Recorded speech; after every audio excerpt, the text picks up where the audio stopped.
Electrical conduction, वैद्युत चालन, ठीक है, यही चैप्टर है। और यहाँ से जो लोग नहीं ध्यान दिए हो वो भी ध्यान दो, ठीक है। बहुत सिंपल है चैप्टर, लेकिन न्यूमेरिकल बहुत अच्छा आएगा, ठीक है, तब चल पाएगा। जितना वो धारता वाले में किए हो क्वेश्चन, तो सारे क्वेश्चन तुम्हारे रिपीट हो जाएंगे इस पर, ठीक है, प्रतिरोधों पर, रेजिस्टेंस पर, ठीक। बस ध्यान देने की जरूरत है, ध्यान दोगे एक एक पॉइंट ना तो सब समझ में आएगा, एकदम अच्छे से आएगा। चलो चैप्टर हो गया, चैप्टर का नाम, ठीक। अब इसमें पहली हेडिंग दो,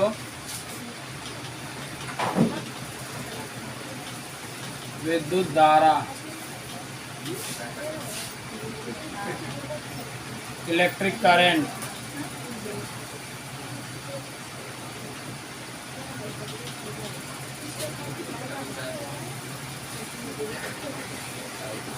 इलेक्ट्रिक करंट, विद्युत धारा, ठीक है।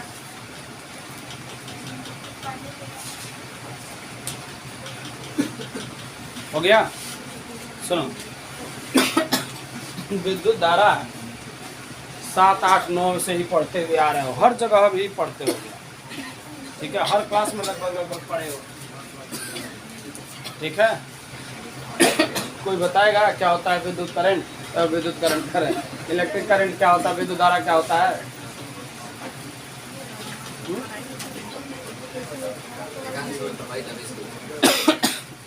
देखो ध्यान से सुनना हमारी बात। देखो जैसे क्या होता है, जैसे मान लो यह कोई चालक तार है, हम कुछ नहीं बना रहे हैं भाई,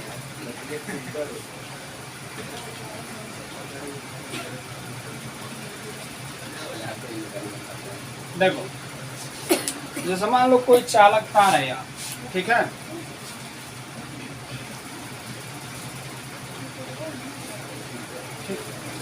और इस चालक तार के सिरों के बीच हम क्या करें, कोई बैटरी जोड़ दें, ठीक है।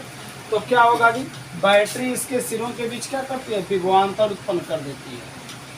क्या करती है, विभवांतर उत्पन्न कर देगी, ठीक है।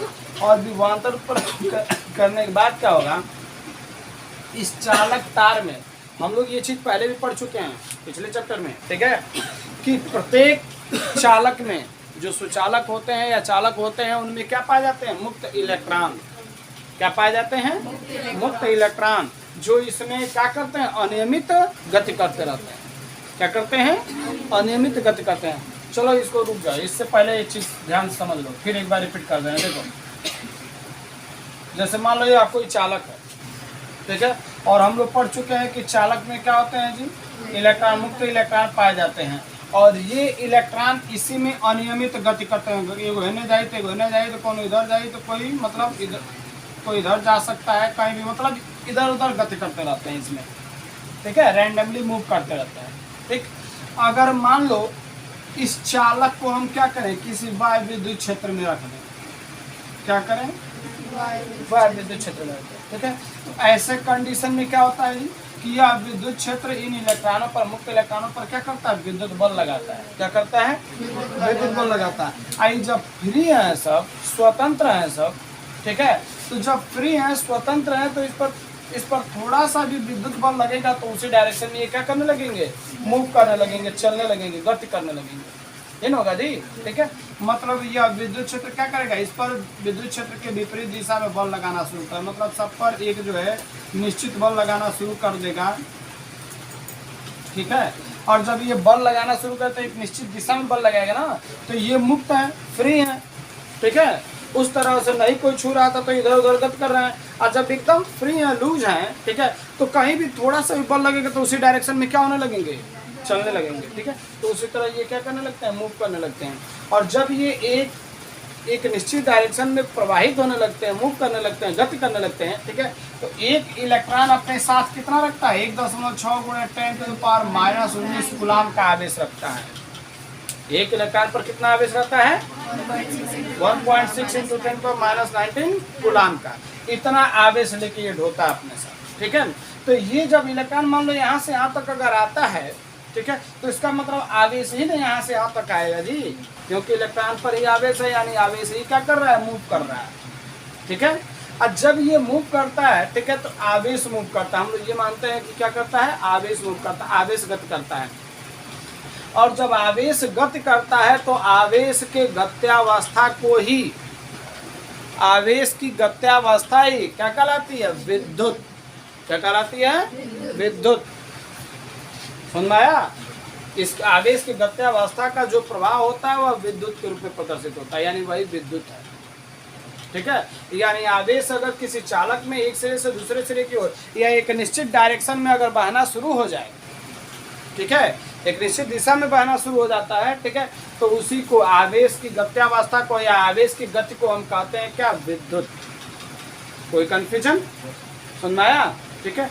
अब विद्युत, अब धारा कब कहते हैं, यह विद्युत धारा ही है, ठीक है।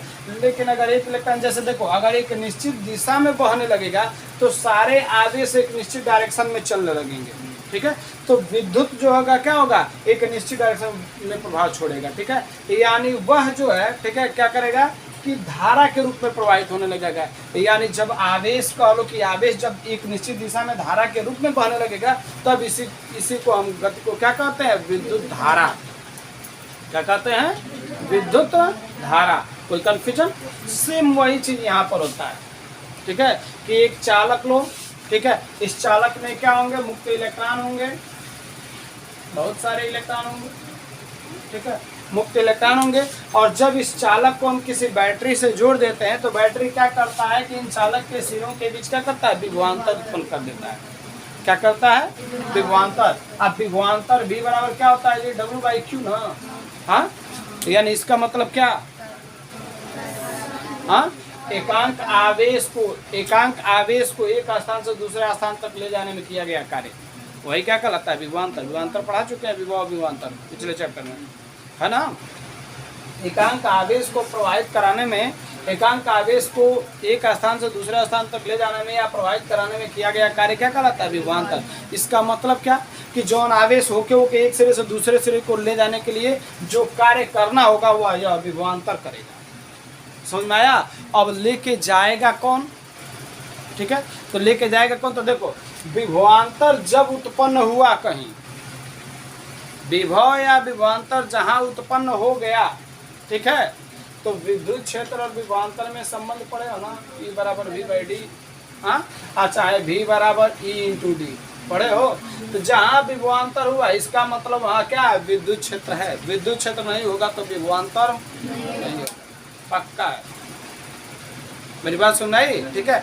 इसका मतलब क्या जी कि तार के सिरों के बीच विभवांतर उत्पन्न कर देता है, इसके प्रभाव से क्या होता है, इसका मतलब इसमें विद्युत क्षेत्र उत्पन्न हो जाता है। क्या हो जाता है, विद्युत क्षेत्र। अब विद्युत क्षेत्र क्या होता है, धन सिरे से ऋण सिरे के मतलब देखो इसे,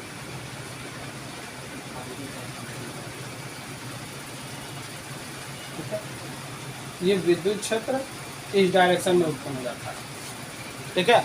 और जब विद्युत क्षेत्र एक सिरे से दूसरे सिरे की ओर उत्पन्न हो जाएगा तो यह विद्युत क्षेत्र इन मुक्त इलेक्ट्रॉनों पर क्या करने लगेगा, विद्युत बल लगाना शुरू कर देगा। क्या करेगा, विद्युत बल लगाना शुरू कर देगा। जब विद्युत बल लगाएगा तो यह विद्युत बल विद्युत क्षेत्र के विपरीत लगेगा ना जी, तो यानी इस पर बल इधर लगेगा, इस पर भी बल इधर लगेगा, इस पर भी फोर्स विद्युत बल इधर लगेगा।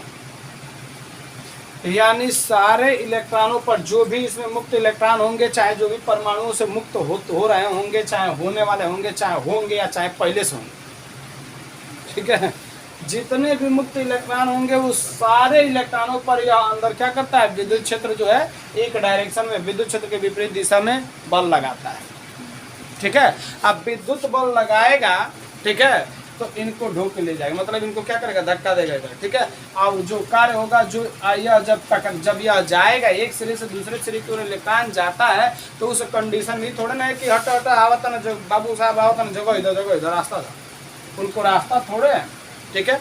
परमाणुओं के बीच, जैसे मान लो ऐसे परमाणु जुड़े होते हैं तो इन परमाणुओं के बीच जो रिक्त स्थान होता है, ठीक है, इन रिक्त स्थानों से ये चलता है, सुनना है, और इसी में यह अनियमित गति भी करता है, ठीक है। तो जब ये रिक्त स्थानों से होते हुए चलता है तो अपने अणु या परमाणु या आयन से क्या होता है, टकराते हुए चलता है। क्या करता है, अब मान लो जैसे खूब भीड़ हो, ठीक है, अब वही में किसी को दौड़ा दिया जाए ठीक है ना, आँख बांध के दौड़ा दिया जाए तो का हो जौन और दौड़ी मैंने पता चली हिन्ने गए तब पता चली कि उसे टकराए तब वो जैसा किनारे हुई तो फिर रुक जाए, फिर मैंने जब वहाँ रुक जाएगा, जब टकराएगा तो क्या कर जाएगा, अपनी एनर्जी लॉस कर देगा। ठीक है, जब ये चलेगा एक सिरे से दूसरे सिरे की ओर चलेगा इलेक्ट्रॉन, ठीक है, तो अपने अणु परमाणु या आयन से क्या होता है, टकराते हुए चलता है। और जब टक्कर करते हुए ये चलेगा तो उस कंडीशन में क्या होता है कि अपनी एनर्जी खो देता है। गोल जैसे टकराइल वहीं पर क्या हो जाएगा, वहीं रुक जाएगा।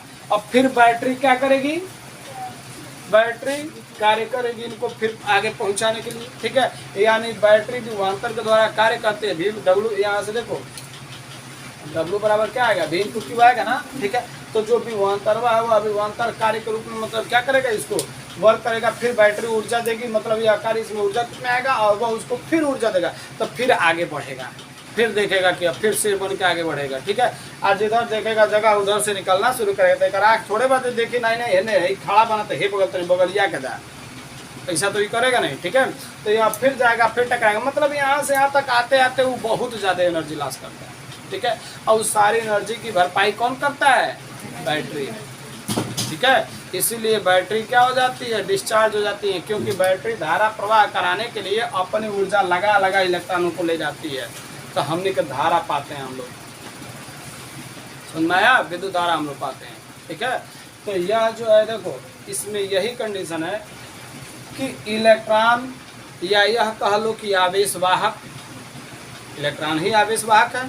ठीक है, तो इलेक्ट्रॉन या आवेशवाहक जो मुक्त इलेक्ट्रॉन या मुक्त आवेशवाहक है, वह क्या करते हैं, एक सिरे से दूसरे सिरे की ओर जब विद्युत क्षेत्र के कारण या विभवांतर के कारण जब प्रवाहित होने लगते हैं, तो इसका मतलब यह है कि आवेश प्रवाहित होने लगता है, और आवेश का प्रवाह या आवेश की गत्यावस्था एक क्या कहलाती है, विद्युत धारा। जब एक निश्चित डायरेक्शन में आवेश प्रवाहित होने लगेगा तो उसी कंडीशन को हम क्या कहते हैं, विद्युत धारा। समझ में आया, क्यों होता है ये विद्युत धारा, कारण क्या है, क्योंकि आवेश क्या करता है, एक सिरे से दूसरे सिरे की ओर प्रवाहित होता है। अब ये आवेश इलेक्ट्रॉन क्यों प्रवाहित होते हैं, क्योंकि जब इसको बैटरी से जोड़ देते हैं तो इसके सिरों के बीच विभवांतर उत्पन्न हो जाता है, और अंदर क्या होता है, विद्युत क्षेत्र उत्पन्न हो जाता है। यह विद्युत क्षेत्र क्या करता है, मुक्त इलेक्ट्रॉनों पर विपरीत दिशा में बल लगाता है, और ये बल क्या करता है, इसको आगे हमेशा बढ़ाता है, एक निश्चित डायरेक्शन में मूव कराता है, गति कराता है।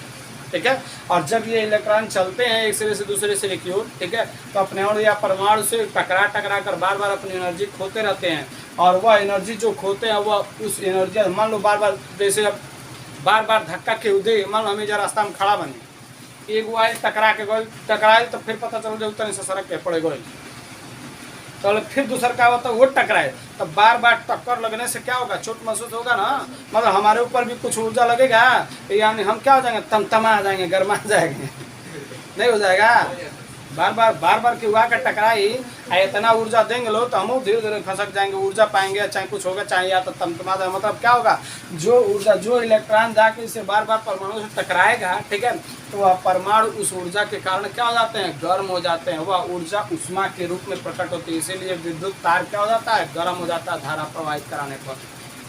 क्यों, क्योंकि इलेक्ट्रॉन जब एक सिरे दूसरे सिरे को चलता है तो अपने अणु या परमाणु से टकराता है, अणु या परमाणु से ही निर्तारवा बना हुआ है।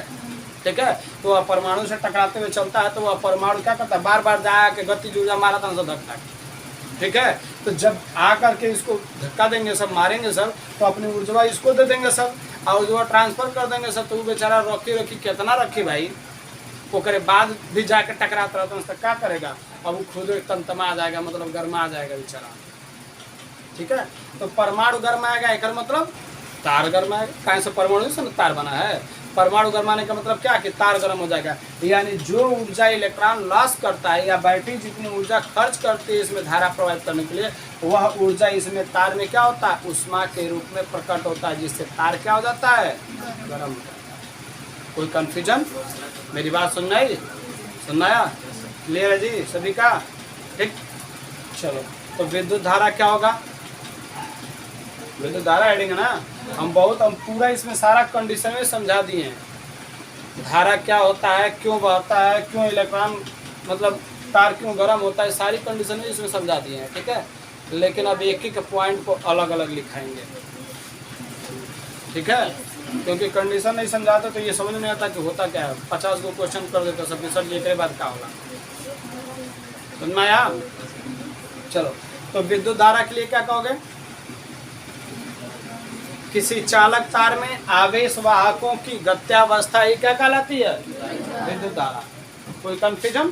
ठीक है, तो यह तो सिंपल डिफिनेशन है कि आवेश वाहक माने आवेश गति करेगा तो विद्युत धारा कहलाएगा, लेकिन यह वास्तविक डिफिनेशन नहीं है। अब वास्तविक डिफिनेशन, अब इसका मापन भी तो किया जाना चाहिए ना, तो मापन के अनुसार जो डिफिनेशन बनेगा वही वास्तविक डिफिनेशन होगा, फिजिक्स उसी को मानेगा। ठीक है, तो अब देखो, अब वास्तविक डिफिनेशन इसका क्या है? इतना तो हम लोग जान गए कि आवेश वाहक ही क्या कहलाता है, आवेश की गति करने के वो क्या कहते हैं? विद्युत धारा। ठीक है, लेकिन डिफिनेशन के रूप में कहना होगा। ठीक है, तो अब एक चीज ध्यान दो, ये बताओ है से अगर आवेश बह रहा है, ठीक है, तो 1 सेकंड में कितना आवेश बह जाएगा? उसका कोई माप होना चाहिए ना। ठीक है, कितना आवेश एक सिरे से दूसरे सिरे की ओर गया, इसका कोई माप होगा, और उस माप के आधार पर ही हम क्या करते हैं, उस मापन के आधार पर ही हम क्या करते हैं? विद्युत धारा का डिफिनीशन देते हैं। समझ आया? यानी देखो, यानी एक सिरे से दूसरे सिरे की ओर आवेश बहेगा, तो मान लेते हैं 30 सेकंड में कितना आवेश बह गया बाथरूम? क्यों? कितना आवेश बह गया? क्यों? तो एकांक समय में कितना आवेश बहेगा जी? Q/T। एकांक समय में कितना आवेश बहेगा? Q/T। एकांक समय में एक सिरे से दूसरे सिरे की ओर या किसी पृष्ठीय क्षेत्रफल से प्रवाहित एकांक समय में आवेश की मात्रा ये क्या कहलाती है? चालक में विद्युत धारा। क्या कहलाती है? विद्युत धारा। विद्युत धारा को किससे दिखाते हैं? I से। यानी विद्युत धारा बराबर हो जाएगा, विद्युत धारा बराबर होगा क्या? प्रवाहित आवेश, प्रवाहित आवेश बट्टे समय, ये ना जी। ठीक है, यानी इसका मतलब क्या? विद्युत धारा को I से लिखते हैं तो I बराबर क्या हो जाएगा जी? Q/। ठीक है, यानी एकांक समय में किसी चालक से प्रवाहित आवेश की मात्रा ही क्या कहलाती है? विद्युत धारा। कोई कंफ्यूजन? अब देखो, आवेश कैसी राशि है? चलो पढ़ा चुके हैं आवेश पहले चैप्टर में ही। आवेश कैसी राशि है? अदिश राशि। समय कैसी राशि है? अदिश राशि। समय सदिश है? पश्चिम कोरी को बजी क्या कह रहे हो? समय कैसी राशि है? अदिश है। दोनों अदिश अदिश है तो सदिश दिए हम क्या देंगे सर? अदिश, ये ना। ठीक है, यानी विद्युत धारा कैसी राशि है? अदिश है, जबकि इसमें डायरेक्शन है ऐसा तो ये कहीं से कहा जा रहा है कि एक निश्चित डायरेक्शन में प्रवाहित आवेश प्रवाहित होने लगता है, तब उसको कहते हैं विद्युत धारा। ठीक है, लेकिन यह सदिश नहीं है। क्यों नहीं है?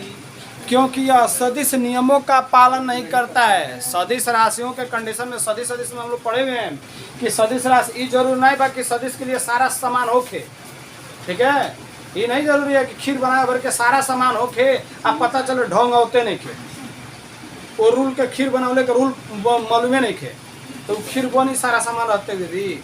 ठीक है, तो वही हाल यहाँ पर है कि सारा सदिश का सारा कंडीशन, सदिश का सारी चीज यहाँ पर है, दिशा है, माप है, परिमाण है, सब चीज है, लेकिन यह सदिश नियम का पालन नहीं करता। यह साधारण बीजगणितीय नियमों से हल होता है। कौन? विद्युत धारा। इसीलिए विद्युत धारा क्या है? अदिश राशि। और यह चीज पढ़ चुके हैं हम लोग सदिश में कि अगर कोई ऐसी राशि हो जिसमें सदिश की सारी चीजें हो, मतलब दिशा हो, परिमाण हो, मात्रक हो, सब चीज हो, लेकिन वह सदिश नियम का पालन न करता हो, वह बीजगणितीय नियमों का पालन करता हो, तो उसे हम सदिश राशि नहीं कहते हैं। अब देखना वहां पर उदाहरण में हम लिखवाए हैं, जैसे विद्युत धारा। ठीक है ना, तो इसका मतलब क्या है कि विद्युत धारा क्या है? अदिश राशि है। कोई कंफ्यूजन? क्लियर हुआ? ठीक, चलो लिखो, अभी इतना पहले लिख लो तब आगे बढ़ा जाए।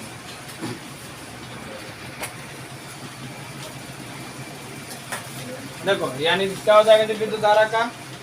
प्रवाहित आवेश बट्टे समय, यानी I बराबर क्या हो जाएगा? Q/T। ठीक है, अब एक चीज ध्यान देना, देखो यहाँ से विद्युत धारा कैसी राशि है? भौतिक राशि है, और इसका इस सूत्र के अनुसार इसका मात्रक निकालो तो देखो विद्युत धारा का मात्रक क्या आएगा? भाई Q है, Q/T है ना।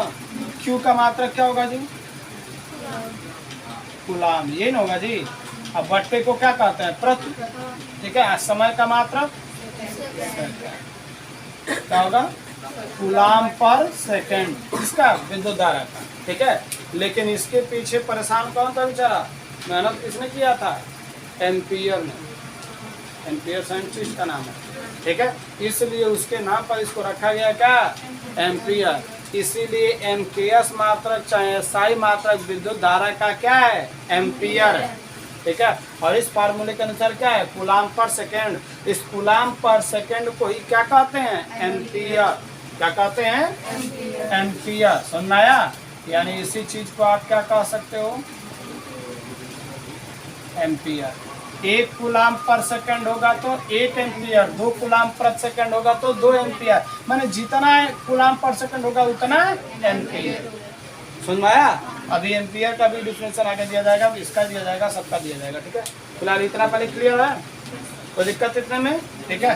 तो नीचे लिखो, हम जो बोल रहे हैं वो पहले लिखो, इसको छोड़ लिखो। विद्युत धारा एक अदिश भौतिक राशि है।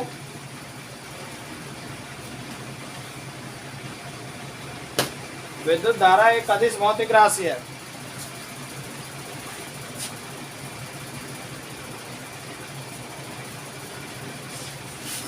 ठीक है।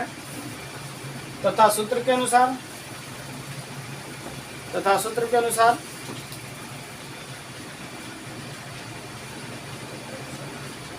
इसका मात्रक यह लिख लो, 1 कूलाम पर सेकंड बराबर 1 एम्पियर, ठीक है। जितना होगा उतना एम्पियर, ठीक है। हो गया। अब देखो इसकी बीमा क्या होगी? एमकेएस पद्धति में विद्युत धारा का बीमा पड़े हुए क्या होता है? ए डायरेक्ट क्या लिखते हैं?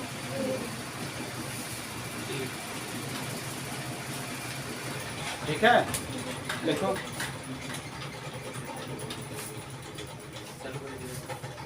चलो लाइट लग गया, ठीक है। लिखो विद्युत धारा की बीमा, ये लिखो।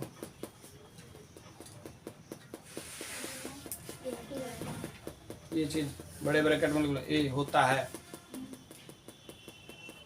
हो गया, ठीक है। देखो एमकेएस पद्धति में लंबाई, समय, द्रव्यमान, ताप, ज्योतिर्मत्ता, पदार्थ की मात्रा, विद्युत धारा, इन सब का बीमा, सबका लिखे हो ना, ठीक है। ये मूल भौतिक राशि है विद्युत धारा, ठीक है।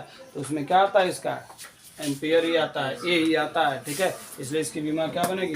ए। कोई कंफ्यूजन? क्लियर हो ना? ठीक। अब सुनो, मिटा दें इसको, हाँ। अब लिखो नोट।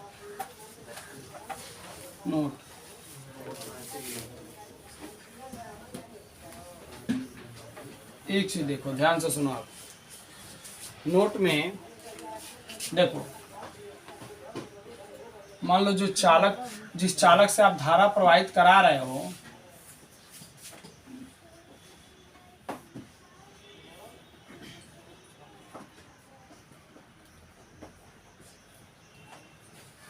मान लो जिस चालक से आप धारा प्रवाहित करा रहे हो उससे क्या होता है जी? इलेक्ट्रॉनों का प्रवाह होता है ना, ठीक है।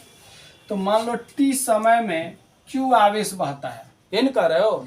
हम मान लो कहे कि क्यू ना बहता, मान लो टी समय में एन इलेक्ट्रॉन बहते हैं, एन इलेक्ट्रॉन। कितने इलेक्ट्रॉन बहते हैं? एन इलेक्ट्रॉन एक सिरे से दूसरे सिरे की ओर चले जाते हैं, ठीक है। तो कितना आवेश गया? इलेक्ट्रॉनों की संख्या दे दे अगर कि इतने इलेक्ट्रॉन टी समय में बहे हैं, तो Q का मान मारेंगे तो टूट जाएगा। Q बराबर NE नहीं पढ़े हो? हाँ, Q बराबर NE, यानी देखो T के जगह Q के जगह पर क्या लगा देंगे? NE। नहीं हो जाएगा? ये नहीं होगा? यानी देखो तो प्रति सेकंड प्रवाहित आवेश की मात्रा यानी Q/T होता है, या इसी को Q के जगह यहाँ पर हम क्या लिख सकते हैं? NE/T।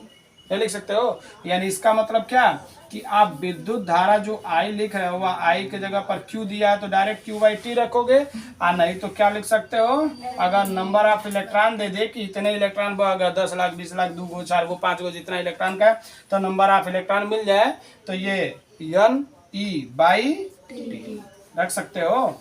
ठीक है, जहाँ एन क्या है नंबर ऑफ इलेक्ट्रॉन मतलब कितने इलेक्ट्रॉन हैं, ई क्या है एक इलेक्ट्रॉन का आवेश है, इलेक्ट्रॉन में आवेश वाले जाएगा, एक इलेक्ट्रॉन का आवेश है, यह कितना होता है 1.66 हाँ, तो है ई का मान नहीं दे सकता, हो सकता है क्वेश्चन में ये ई न दे, केवल एन देगा, टी देगा, आई पूछ देगा आपसे।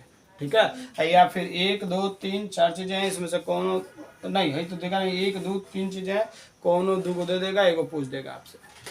सुनना आया? ठीक है, यानी देखो अगर Q डायरेक्टली न दिया हो, Q न दिया हो, ठीक है, और नंबर ऑफ इलेक्ट्रॉन मतलब इलेक्ट्रॉनों की संख्या दिया हो तो उस स्थिति में आई का मान इस समीकरण से ज्ञात कर सकते हो।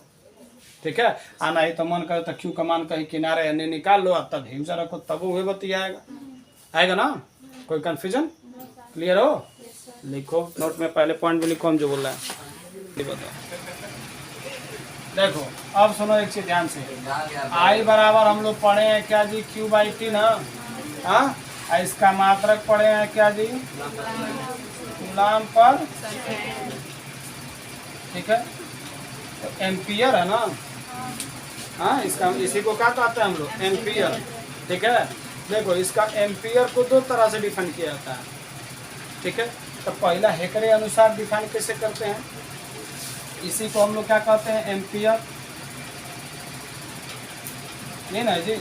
ठीक है, यानी 1 कूलाम पर सेकेंड होगा तो 1 एम्पियर। ठीक है, 2 कूलाम प्रति सेकेंड होगा तो 2 एम्पियर, मतलब जितना हो उतना एम्पियर, ये ना। ठीक है,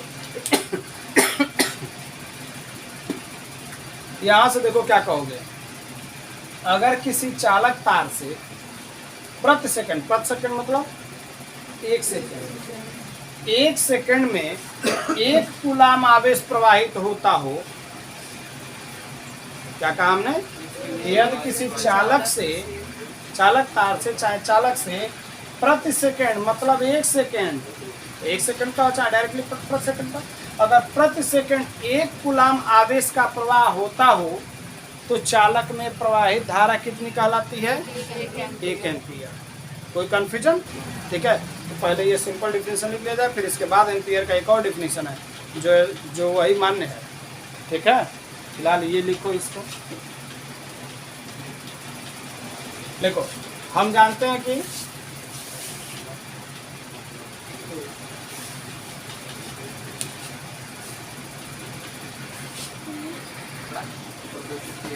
हाँ, 1 एम्पियर को भौतिकी में निम्न प्रकार परिभाषित किया गया। देखो ध्यान सुनो, 1 एम्पियर का डिफिनेशन तो क्यू बाई टी के अनुसार दे दिए, ठीक है ना, मतलब 1 सेकंड में 1 कूलाम आवेश बहेगा तो 1 एम्पियर। ठीक है, लेकिन वास्तव में वो कोई डिफिनेशन नहीं है उसका। ठीक है, देखो डिफिनेशन भौतिकी में किस तरीके से दिया गया है कि खूब बढ़ा चढ़ा दिया बड़ा सा।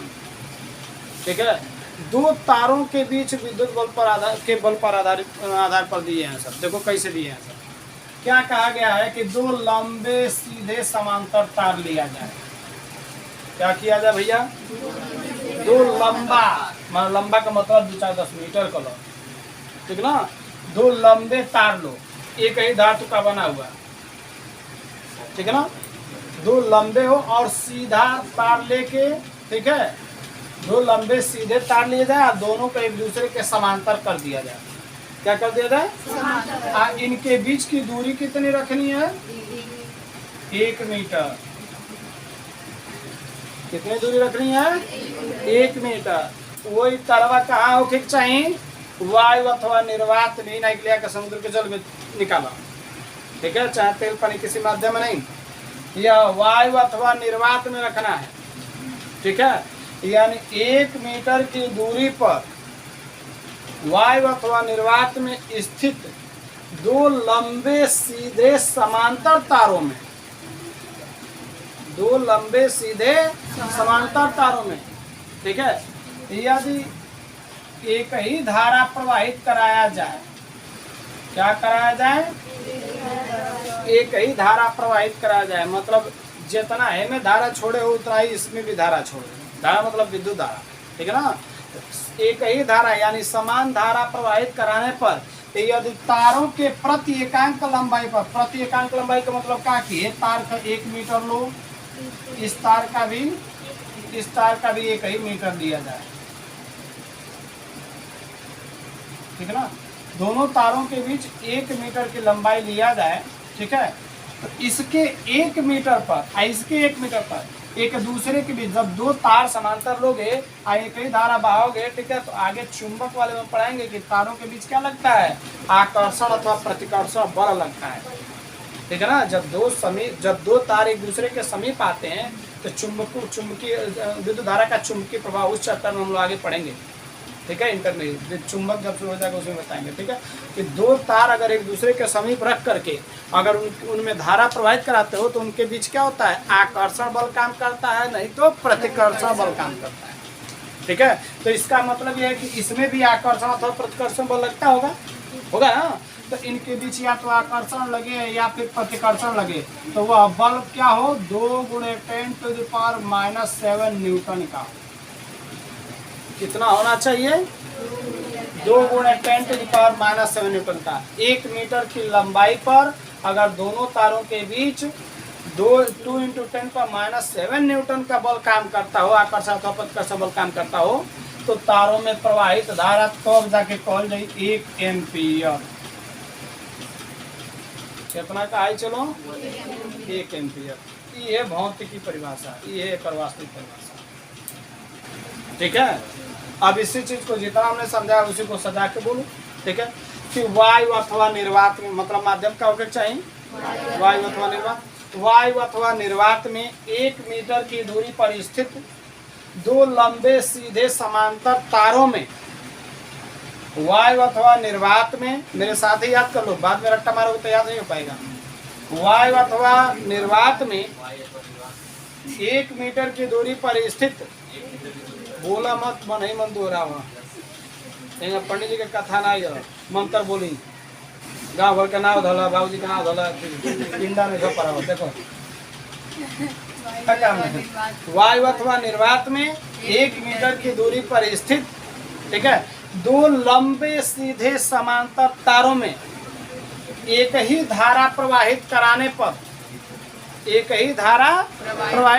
पर, यदि तारों के प्रति एकांक लंबाई पर, प्रति एकांक मतलब 1 मीटर ना, 1 मीटर क्या कहता है, प्रति एकांक लंबाई पर लगने वाला आकर्षण अथवा प्रतिकर्षण बल 2 × 10⁻⁷ न्यूटन का हो, तो तारों में प्रवाहित धारा क्या कहलाता है, 1 एम्पीयर कहलाता है, ठीक है। अगर बल का मान इससे कम होगा तब वो 1 एम्पीयर नहीं मानल जाएगी, अगर इससे ज्यादा हो जाएगा तब वो इसमें धारा का मान 1 एम्पीयर नहीं माना जाएगा, ठीक है। ओके, बैलेंस करो तो मैं धारा घटाओ बढ़ाओ, माना धारा जब तक समान न हो जाए, ठीक है, समान होकर जब तक इन दोनों के बीच बल का मान इतना न हो जाए तब तक आप धारा को क्या करना पड़ेगा, डिस्टर्ब करना पड़ेगा, ठीक है। और जब दोनों के बीच बल का मान 2 × 10⁻⁷ न्यूटन हो जाएगा तब वही रुक जाना, वही मान लेना है कि अब में जितना धारा बहता वो कितना का है, 1 एम्पीयर। समझ में आया, ठीक है। यानी वायु अथवा निर्वात में 1 मीटर की दूरी पर स्थित, वायु अथवा निर्वात में 1 मीटर की दूरी पर स्थित 2 लंबे सीधे समांतर तारों में एक ही धारा प्रवाहित कराने पर यदि तारों के प्रति एकांक लंबाई पर लगने वाला आकर्षण अथवा प्रतिकर्षण बल 2 × 10⁻⁷ न्यूटन का हो, ठीक है, तो तारों में प्रवाहित धारा 1 एम्पीयर कहलाती है। कोई कंफ्यूजन, समझ में आया, ठीक है।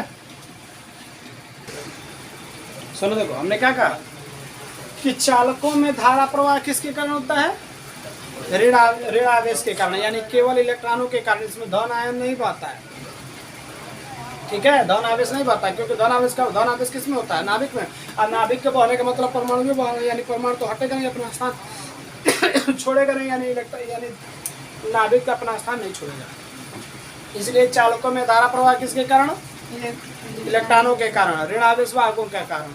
लेकिन यही अगर लिक्विड ले लो चाहे वायु ले लो, तो जैसे मान लो यह बैटरी हो, बैटरी में क्या करते हैं, लिक्विड डालते हैं ना, ठीक है, तो इसमें लिक्विड होता है, तो क्या करते हैं जब इसको जोड़ देते हैं, ठीक है, तो इसमें क्या होता है कि ये अपने आयनों में टूटता है, मतलब इसमें धन आयन और ऋण आयन दो बनते हैं सब, लिक्विड हो और चाहे वायु हो, ठीक है, वायु अथवा लिक्विड में, वायु अथवा द्रव में क्या होता है कि ये अपने दो आयनों में टूटता है, धन आयन और ऋण आयन में। तो देखना जब पढ़े होगे कि जब इसको बैटरी जोड़ देते हैं, ठीक है, एगो प्लेटवा धन आवेशित है, एगो प्लेटवा ऋण आवेशित बनता है, ठीक है, तो जो धन आवेशित बनता है वो क्या करता है, वह ऋण आयन को खींचता है अपनी ओर, हाई वाला क्या करेगा, धन आयन को अपने खींचेगा, मतलब एक दूसरे की दिशा में चलने लगेगा, एक दूसरे की विपरीत दिशा में चलने लगेगा, ठीक है। तो जब दोनों गति करते हैं तो लिक्विड में चाहे वायु में धन आयन और ऋण आयन दोनों के गति के कारण धारा प्रवाह होता है, ठीक है। लेकिन बाहर तार में क्या होता है, केवल इलेक्ट्रॉनों के गति के कारण धारा प्रवाह होता है, याद रखना इस चीज को। क्या कहा हमने, चालकों में धारा प्रवाह केवल और केवल इलेक्ट्रॉनों के कारण, वायु अथवा द्रव में धारा का प्रवाह मतलब धन आयन, धन और ऋण दोनों के कारण, यानी धनात्मक और ऋणात्मक दोनों आवेशों के प्रवाह के कारण होता है। तो कोई कंफ्यूजन क्लियर हुआ, लिखो अगले पॉइंट में।